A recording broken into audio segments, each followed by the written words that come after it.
Kuvendi ka miratuar ndryshimet në kodin penal për ta shpërsuar dënimet për ata që shkelin rregullat në kohën e pandemive. Masat u zbutën edhe me ndërhyrjen e presidentit. Megjithatë, shkelësit do të ndëshkohen me gjop deri në burg.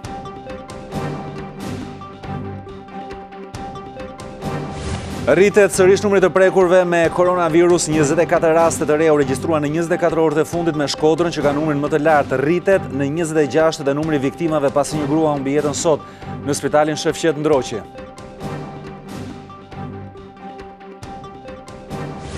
Qeveria do të marrë përsipër hotelin e karantinimit për qytetarët që do të riadesohen, ndërsa ata do të paguajnë 7 euro në ditë për ushqim. Në Korçë, të riadesuarit e karantinuar thonë se nuk i përballojnë dot kostot.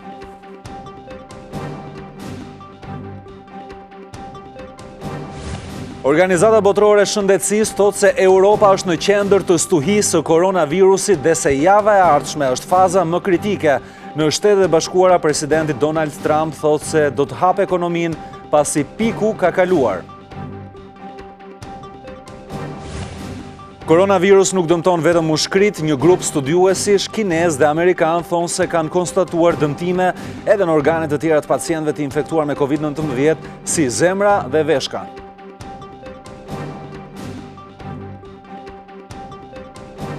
Është vënë pranga Ilir Selmani, një person i konsideruar me rrezikshmëri të lartë, 35 vjeçari që ishte i armatosur në momentin e ndalimit, akuzohet si i përfshirë në vrasjen e ish policit Santiago Malco në gusht të vitit të kaluar.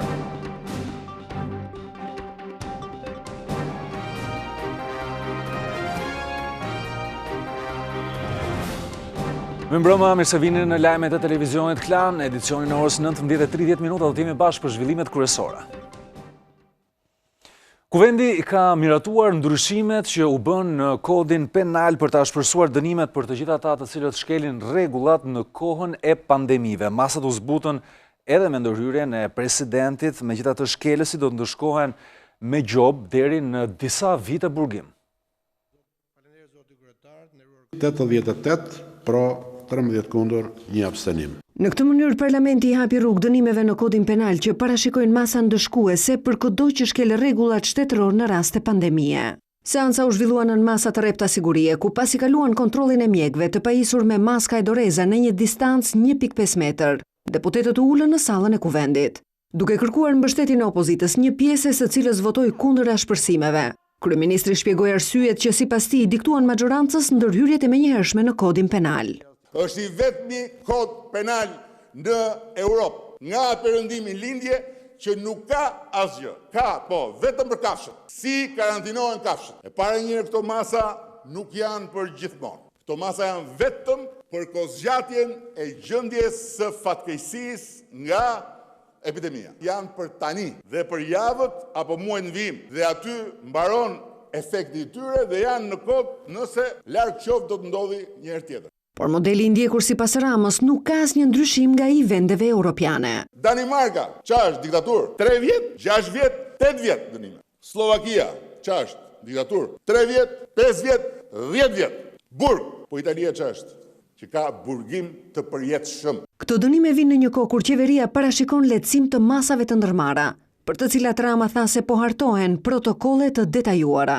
Këto masa duen pikërisht sepse ne do të hapemi. Por jemi gati me dorën ke frenat e emergjencës dhe do kthehemi aty ku ishim nëse do të ndodhi ajo që nuk duam. Përgjigje i dha edhe akuzave të opozitës se këtë kohë pandemie po e përdor për dhënie tenderash sekret apo si në diktaturë po burgos popullin. Ky është turpi më i madh që ka ndodhur ndonjëherë, që një infektuar, një sëmurë që del jashtë të kërcënohet me burgosje. Pikërisht për interesin e popullit, individi që shkel ligjin në shkohet. Ju jep 1.5 milion euro kompanisë maqedonëse që shet pjesë celularësh. Tendera sekret, nuk ka tendera sekret në Republikën e Shqipërisë. Janë procedurat përshpejtuara siç i parashikon ligji. Ndryshimet e miratuara në kodin penal morën në konsiderate dhe propozimet e bëra në nisje të seancës plenare nga presidenti Meta, çka u pranua edhe nga kreu i qeverisë, duke çuar në këtë mënyrë në zbutjen e dënimeve.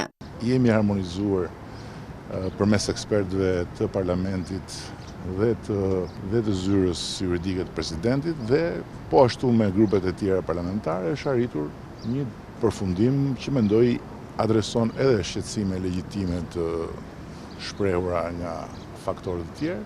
Por çfarë parashikojnë amendimet e bëra në kodin penal? Mosbatimi i masave shtetërore dënohet me gjobë deri në 6 muaj burg, por kur kjo vepër është kryer në ushtrim të aktivitetit tregtar duke vendosur në rrezik shëndetin e njerëzve, dënohet me gjobë ose burgim deri në 2 vjet. Të gjithë ata që shkelin karantinën do dënohen me heqje lirie nga 2 deri në 3 vjet. Përhapja me dashje e sëmundjeve infektive parashikon burg nga 2 deri në 5 vjet, ndërsa kur kjo vepër është kryer nga pakujdesia, dënohet me gjobë ose burgim deri në 2 vjet. Dhe kur infektimi shkakton pasoja të rënda tek të tjerët, dënimi maksimal nga 15 vite burg është zbutur në 8 vite burg. Pjesa më e madhe e ashpërsimeve në kodin penal kanë qenë të panevojshme sipas kryetarit të Partisë Demokratike Lulzim Basha. Në një konferencë ai ka parashtruar edhe disa kërkesa për qeverinë. Nuk kanë qenë nevojshme. Qeveria ka përforcuar me dënime administrative relativisht të rënda parandalimin e shkeljeve të rregullave të karantinës dhe në gjykimin ton e gjitha kjo ka qenë e mjaftueshme me përjashtim të rastit të një personi mbartës të infeksionit i cili me vedije shkel rregullat e karantinimit detyrueshëm dhe me vedije rrezikon shëndetin e një bashkëqytetari apo bashkëqytetarëve të tjerë. Bëj thirrje autoriteteve që pa humbur kohë marrin masa për të shkëndar të paktën ndihmën e akorduar në paketën e parë. Kjo duhet bërë në mënyrë transparente, duke bërë të ditur listën e personave që kanë përfituar, ku çdo kush, çdo qytetar të marrë vesh nëse janë apo jo përfitues dhe të mos përplasen nëpër zyra të mbytur nga stresi, nga dëshpërimi dhe nga pamundësia. Ditën e hënë është lançuar publikisht paketa 2, sot është dita e njëjtë dhe ende nuk kemi detaje zyrtare rreth kësaj pakete. Kërkoj që menjëherë aktet administrative të vënë lëvizje dhe paketën e 2, sepse paketat që mbeten në letë dhe nuk zbatohen, as nuk hahen, as nuk pijen dhe as nuk i vinë në ndihmë njerëzve. Në vend kemi 24 raste të reja me COVID-19, sa kaq numri i viktimave në total ka shkuar në 26.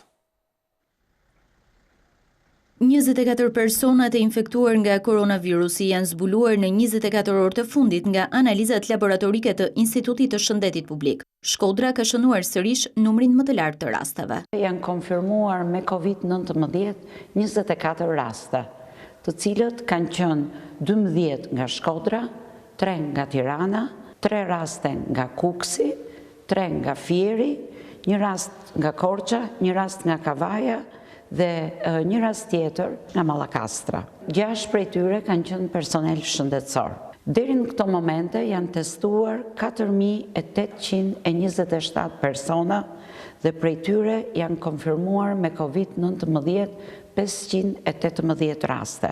Një 64 vjeçare ka ndruar jetë mëngjesin e të njëjtës, duke u bërë kështu viktima e 26 e kësaj pandemie në vendin tonë. Ka qenë në gjendje kritike për jetën prej 2 javësh në spitalin Shefqet Ndroqi. Ajo ka pasur sëmundje bashkëshoqëruese, të cilat e kanë bërë atë një person me risk. Dhe ka bërë arrest kardiorespirator. 43 pacient vijojnë të marrin shërbim shëndetësor në 2 spitalet Covid, disa prej tyre në terapi intensive. Në spitalin infektiv janë shtruar 34 persona, 5 prej të cilëve janë në terapi intensive. Në spitalin Shefqet Ndroqi janë të shtruar 9 pacient, ku 5 prej tyre janë në terapi intensive dhe 3 prej tyre janë të intubuar. Pas testimeve, 26 pacient kanë rezultuar negativ për testin COVID-19, duke çuar kështu në 277 numrin total të shëruarve.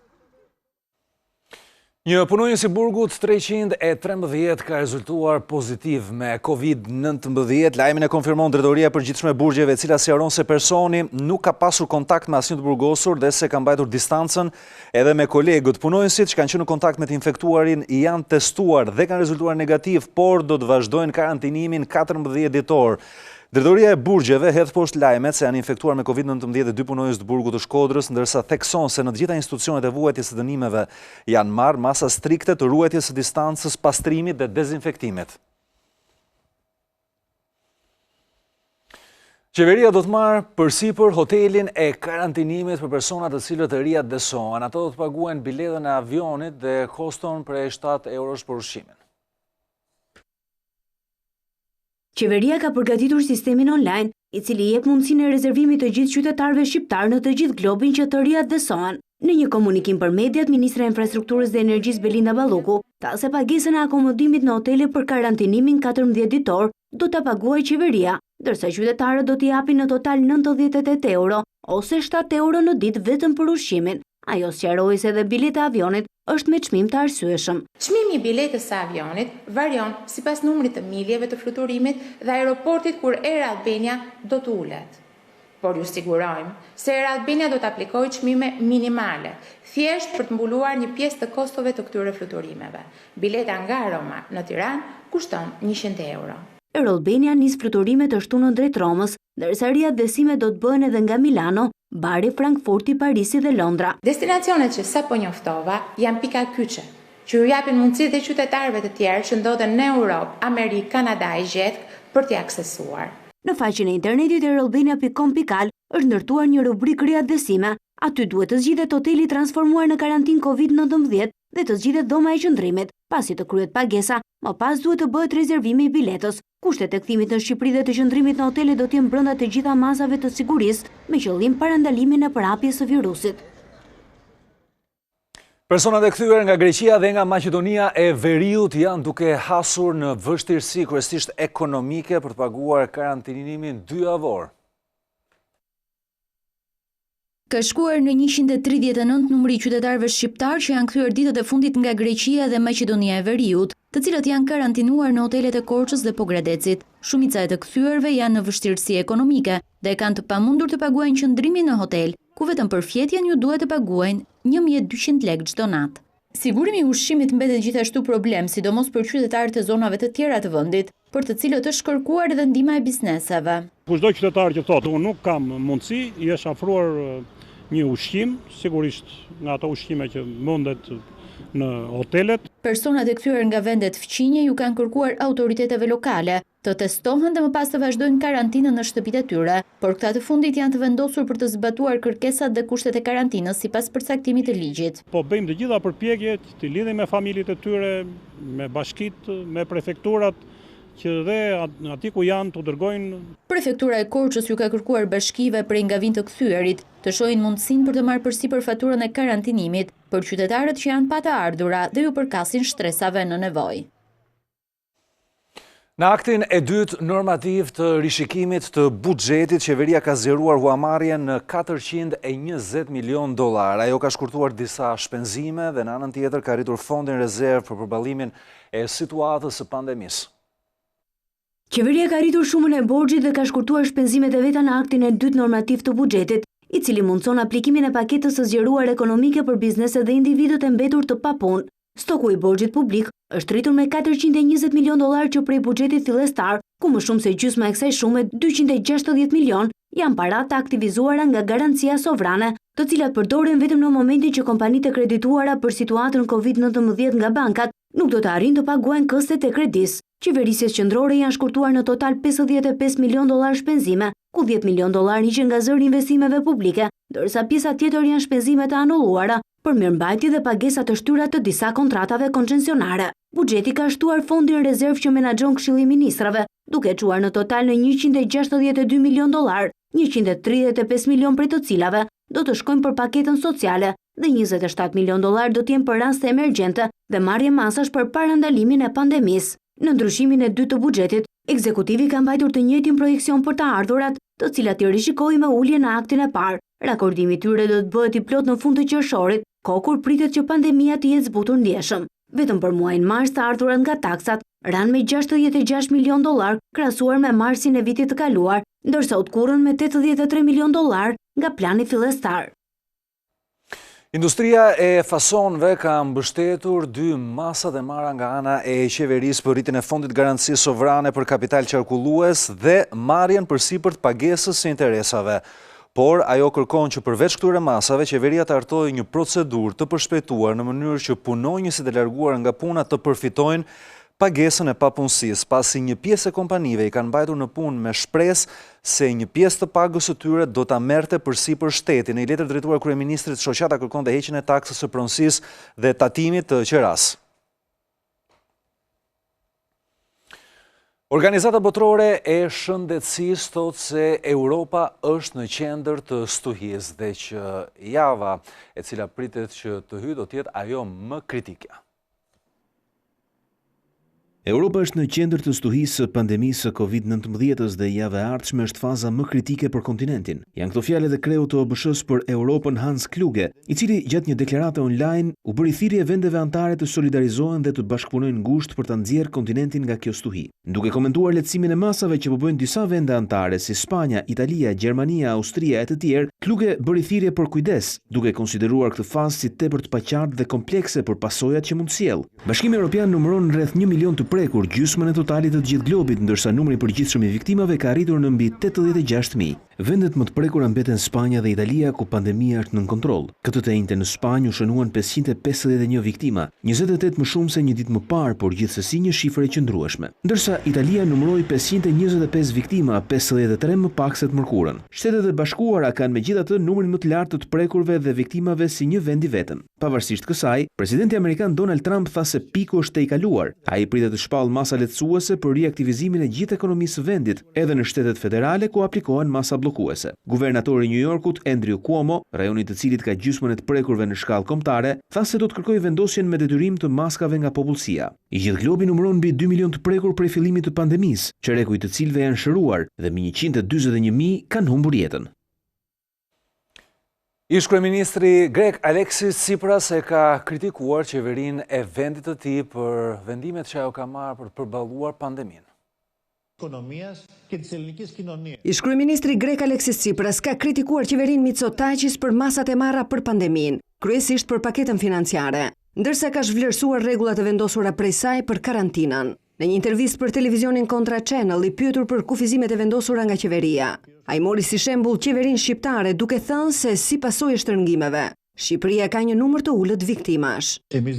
Ne si opozit qëndruam me përgjegjësi në këtë situatë, sepse gabime janë bërë, por nuk i përdorëm për të bërë opozit. Por ne nuk mund të pranojmë që qeveria të shkojë në ekstremin tjetër dhe të thotë që gjithçka e ka bërë shumë mirë, sepse nëse thotë se është qeveria më e mirë në botë, atëherë çfarë duhet të thonë fqinjët tanë?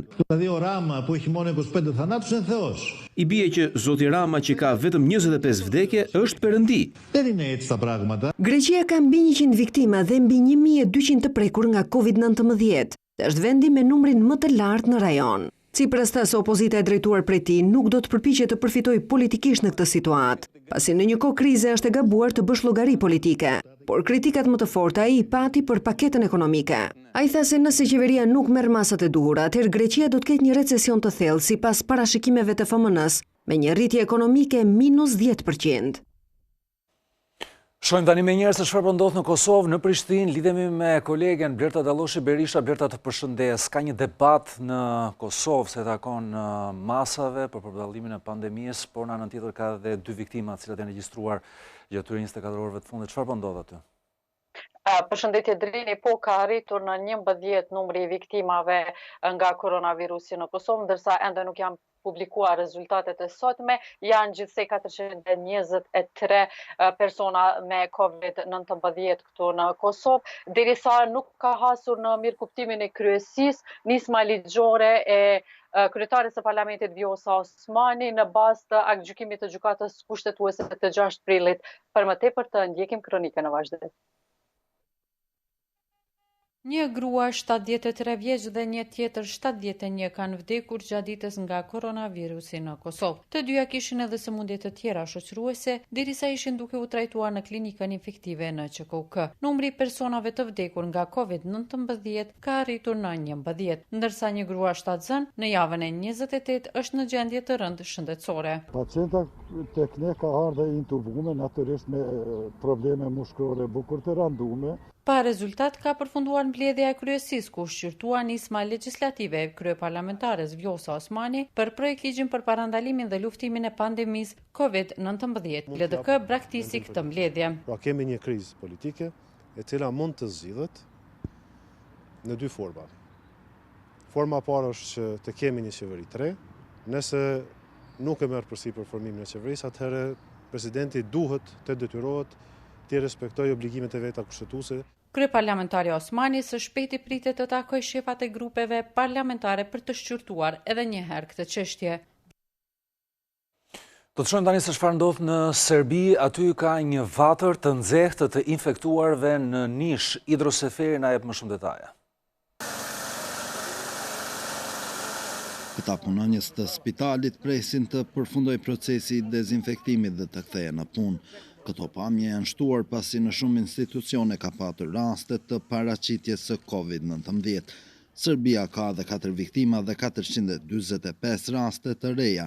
Numri ka shkuar në 5.318 persona dhe 30.000 të testuar. Numri i viktimave në total 103, por vëmendja është kthyer në jug të Serbisë në Nish, ku gjendja është paraqitur më alarmante. Është formuar një shtab i veçantë për jugun në mënyrë që të analizojmë dhe të marrim masat për ndalimin e shtrirjes së virusit.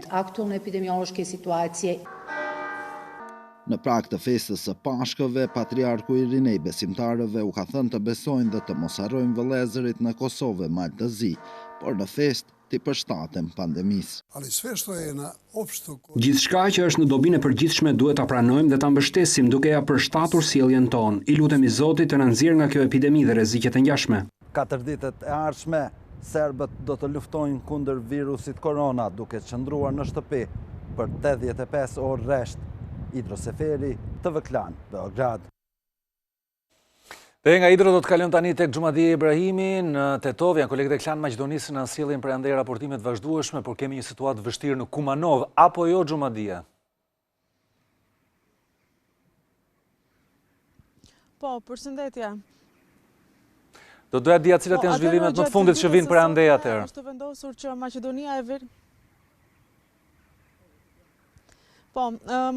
Veriut edhe në 30 ditët e ardhshme pra do të jetë në gjendje të jashtëzakonshme për shkak të situatës përkeqësuar me COVID-19.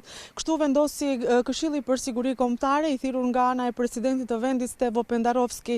Mirë po, në këtë takim nuk morën pjesë krerët e vendit, edhe atë kryeministri Oliver Spasovski, ministri i Shëndetësisë Venko Filipçe, zëvendës kryeministri për çështje europiane Bujar Osmani dhe i arsimit Arber Ademi për shkak se me vendim të qeverisë këta persona tani më do të jenë në vet izolim. Gjithashtu në vet izolim do të jenë edhe gazetarët për shkak se gjatë ditës së dieshme këta persona kishin marrur pjesë edhe kishin pasur takim të drejtë për drejtë me kryetarin e komunës së Kumanovës Maksim Dimitrievski, i cili gjatë ditës së sotme ka rezultuar pozitiv me COVID-19.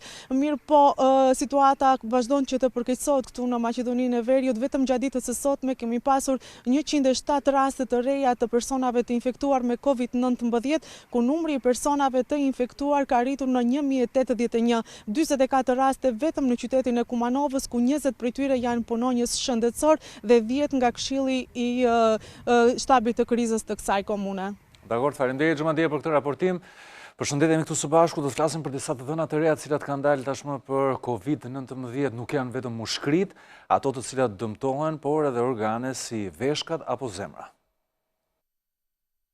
Koronavirusi nuk dëmton vetëm mushkrit tek pacientët e prekur. Mjekët në Shtetet e Bashkuara dhe Kinë japin alarmin se COVID-19 dëmton edhe organe të tjera si zemrën, veshkat, zorrët e mëlçin. Mund të shkaktojë po ashtu çrregullime të sistemit nervor dhe të venave. Siç rrëfejnë vetë mjekët për mediat ndërkombëtare, në këtë mënyrë koronavirusi thellon komplikacionet për pacientët që vuajnë nga sëmundjet të tjera, çka e bën gjetjen e një mënyre për shërimin e tyre edhe më të paqartë. Statistikat paraprake të deritanishme tregojnë se 14 deri 30% e pacientëve që kanë hyrë në terapi në New York e Wuhan kanë humbur funksionimin e veshkave dhe kanë nevojë për dializë. Gjysma e pacientëve të shëruar në spital për kurimin nga COVID-19 kanë shfaqur shenja të pranisë së gjakut dhe proteinave në urinë, çka tregon dëmtimin e fazave të para të veshkave, si shpreh Alan Klinder nga Universiteti Mjekësor i Yale-it. Të tjera studime në Kinë tregojnë se COVID-19 ka shkaktuar aritmi tek 40% e pacientëve. 20% e prekurve po ashtu kanë shfaqur dëmtime të tjera kardiake. Megjithatë, shumica e ekspertëve thonë se këto janë konstatime paraprake për të cilat nevojiten studime të thelluara për të arritur në konkluzione të sakta mbi dëmtimet e shkaktuara nga koronavirusi.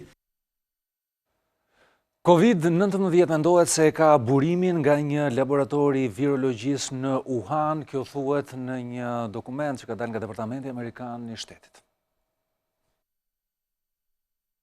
Shtohen dyshimet se COVID-19 mund të ketë dalë nga laboratori i Institutit të Virologjisë në Wuhan. Media prestigjioze amerikane Fox News shkruan se në këtë laborator mbaheshin disa kampion me koronavirus jo për të përdorur si armë kimike, por që t'i tregojë botës se edhe Kina ka po aq kapacitete në mos më shumë se Shtetet e Bashkuara për të studiuar viruset të rrezikshëm dhe për të zhvilluar ilaçe dhe kura në rast të përhapjes së një epidemie. Këto informacione kanë dalë përmes disa kablogramëve nga Departamenti Amerikan i Shtetit. Mes tyre ka edhe një dokument ku thuhet se ambasada amerikane në Pekin e ka informuar Departamentin e Shtetit për studimin e koronavirusit që po kryhej që në vitin 2018 në laboratorin e Wuhanit. Në dokument konstatohet se virusi është transmetuar fillimisht nga lakuriqet e natës tek njeriu. Pacienti 0 është punonjës i laboratorit të Wuhanit, ndërsa tregu ku tregtoheshin ilegalisht kafshë të egra në këtë qytet, që mendohet si vatra e koronavirusit, në fakt nuk ka tregtuar kurrë lakuriq nate. Kjo teori e ka burimin nga qeveria kineze si përpjekje për të fshehur keq menaxhimin e fazave të para të epidemisë, shkruan Fox News. Informacionet sekrete thonë gjithashtu se mjekët kinez kanë bërë përpjekje maksimale që në fillim për të parandaluar përhapjen e COVID-19 tek njerëzit.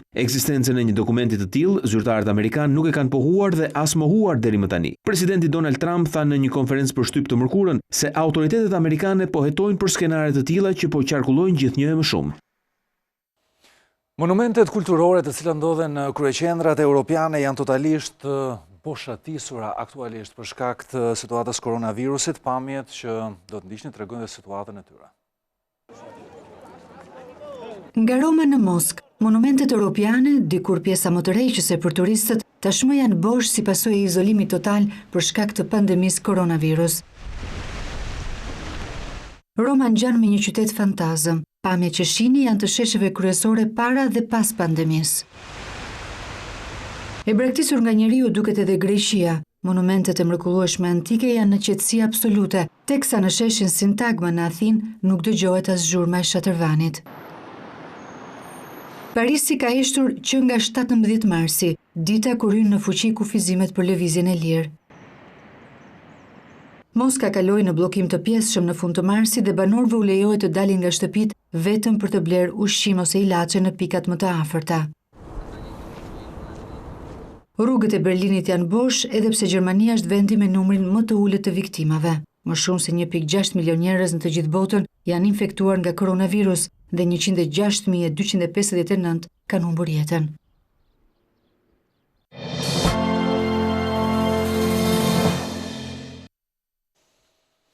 Pas 8 muajsh kërkimesh, policia e Tiranës ka vënë pranga Ilir Selmanin, një person të konsideruar si me rrezikshmëri të lartë. 35 vjeçari akuzohet si i përfshirë në vrasjen e ish policis Santiago Malco, ngjarja ndodhur në gusht vitit kaluar.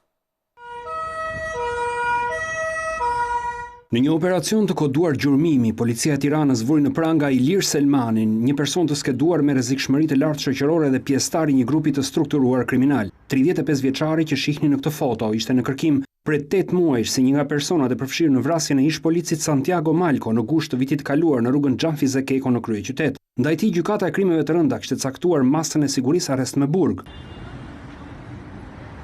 Në momentin e arrestimit në rrugën Endri Keko, Selmani mbante me vete edhe këtë pistolet. Pas sekuestrimit të armës nga policia, ajo rezultoi e mbushur me një plumb gati për qitje. Selmani akuzohet për disa vepra penale, si vrasje e kryer me paramendim, grupi strukturuar kriminal, armbajtje pa leje dhe vjedhje. Selmani është pikasur nga kamerat e sigurisë, që pas vrasjes ka mbledhur bishtat e cigareve në vendin ku kishte qëndruar Blendi Teta. Për vrasjen e ish policit vijojnë të jenë në kërkim edhe 7 persona të tjerë, mes tyre edhe vëllezrit Leonard dhe Erlis Duka. I arrestuar qëndron Blendi Teta, që akuzohet për mos kallëzim krimi. Pas arrestimit të 39 vjeçarit Teta, policia arriti të identifikojë personat e dyshuar për vrasjen e Malkos. Hetuesit kanë dyshime se vrasja ka ndodhur si shkak i një konflikti të vjetër të viktimës me autorët. Ish polici u ekzekutua me breshëri automatiku teksa lëvizte me makinën e tij në zonën e Xhamllikut në kryeqytet.